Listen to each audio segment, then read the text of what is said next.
Like this. Okay, we're on. Right, this is Stacey from TBFM.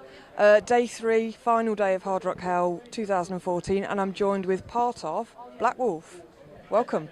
Hello, you alright? Hello, how's it going? Yeah, not bad. Right, you've just got here today, haven't you?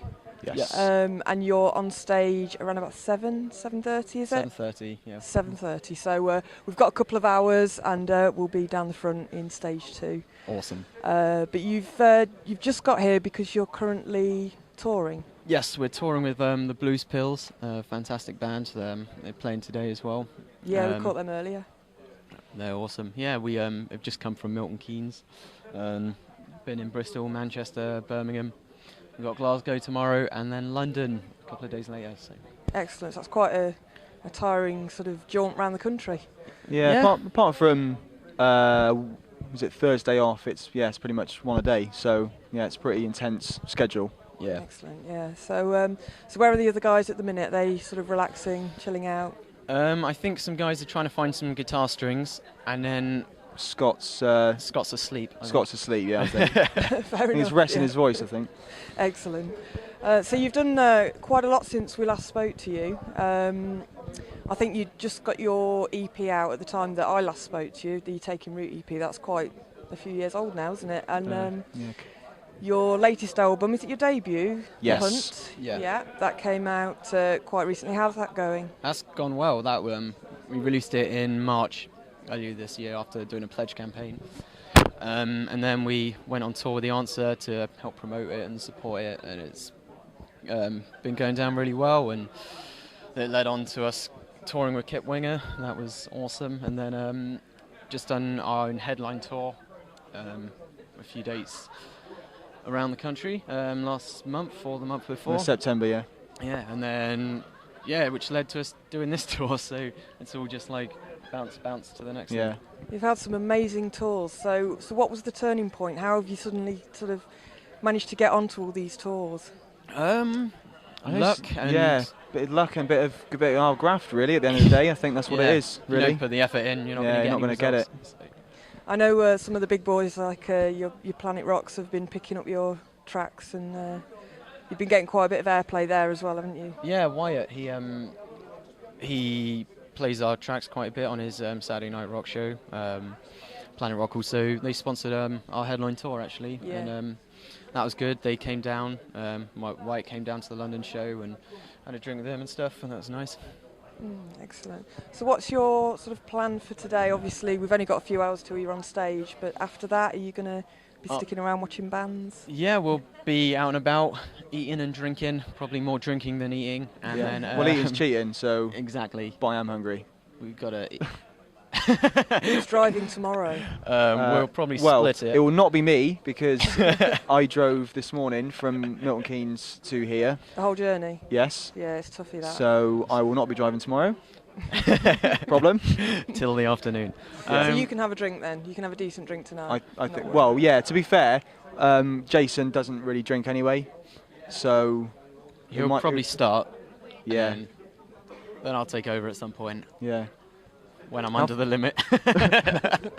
Sleep it off in the van, like, yeah. Yeah. So have you got plans for any more singles, albums in the very near future? Well, I mean, our latest single, Kiss Fire, which was out last month, that was Classic Rock Magazine were kind enough to put on their cover mount CD a couple of issues ago. Oh, excellent, yeah. So that was really cool. In the near future, well, basically what we're doing now is going to be writing our next album. Yeah. So we've got a couple of songs already done, pretty much done. We might be showcasing one today from the new album. And our focus now will be just writing over the winter. Yeah. So hopefully getting the album out maybe first quarter next year, but it's all a bit up in the air at the moment. So getting time to record. Yeah, definitely. Like that. Oh, excellent. What's your thoughts on bands putting cover songs on albums? Is it something that you would consider doing? It's not something we would do. I mean, I don't know why a band would. From my perspective, if you shouldn't really do it unless you're doing it differently. I mean, there's no point in putting a near perfect rendition of someone else's song on your album. Because you just sound just like them.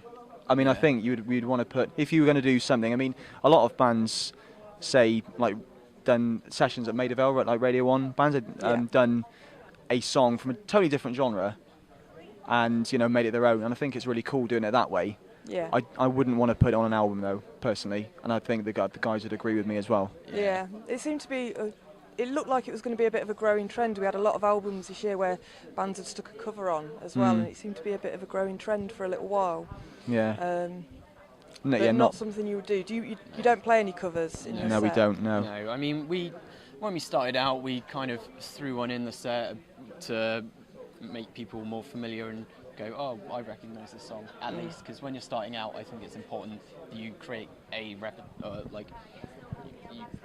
make the audience familiar with what you're doing. And Yeah. I mean, if you can't do that with your own songs immediately because no one's heard them before, I mean, a cover is a good way to do it.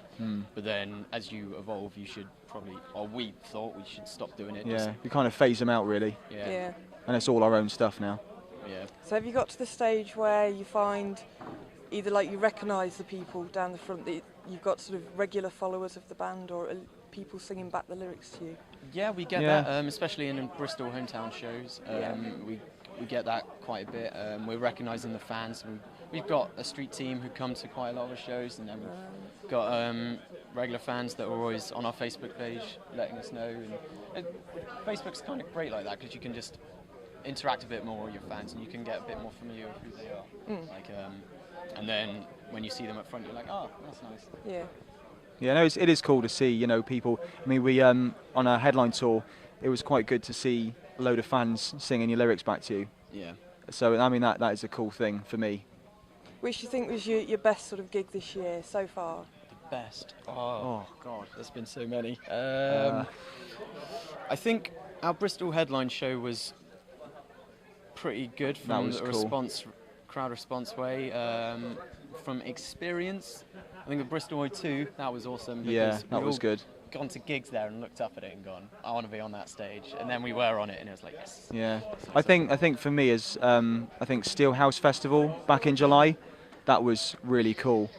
I mean, it was really strange because you had all the people with your deck chairs and stuff, and we were thinking, wow, this is going to be a bit strange. But then, as soon as we came on, loads of people just kind of like flocked to the front, and that sort of open air stage feeling for me is like, it's nothing else you play, like all these indoor things. I mean, stuff like Hard Rock Hell's really cool, but open air outdoor for me is like awesome, really cool. That vibe, definitely, like wind in your hair, and got to see the sky and everything. It's just pretty cool. So is there any particular festival next year that you'd sort of like to target, or perhaps one that you're already well, I think up for all of us, the dream would be to play Download or yeah. Sonosphere, and I mean that's the dream and the aim. I think even like, to be honest, something like Glastonbury. I mean, you do have like heavier bands-ish that play there, and it's a good. I mean, there's so many people hundreds of thousands of people go there now, and it's expanding every year. Yeah. So I mean, that is cool. But yeah, like Ben said, I think the holy grail for rock and metal is Download and Sonosphere, definitely. Well, good luck, because I think you've got a good chance. Thank you. I do. Your name's sort of out there a bit more now, and profile building. Yeah. People are taking notice now. So if Andy Coppin's watching, then we'd love to play. There you go. Right, thanks guys. Thanks very much. To see you on stage. Stage 2, 7:30. Yes. We'll be down the front. Awesome. Awesome. Thanks very much. Thank you. Cheers. Bye.